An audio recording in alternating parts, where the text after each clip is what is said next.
పేద రైతులకు ఒక శుభవార్త.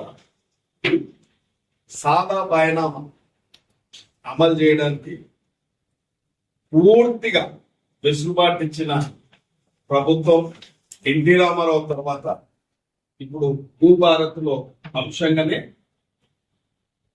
రైతులకు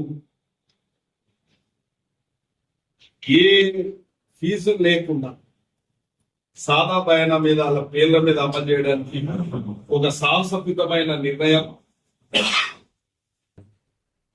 కొన్ని సందర్భంలో గత ప్రభుత్వం మెల్కలు పెట్టి దొంగతిరుగుడు సమాధానం చేసి దాన్ని లీగల్ డిస్ప్యూట్ చేస్తే ఈ రాష్ట్ర ముఖ్యమంత్రి, ఈ రెవెన్యూ శాఖ మంత్రులు న్యాయపరమైన చిక్కులు ఎన్నున్నా అవన్నిటిని తొలగించి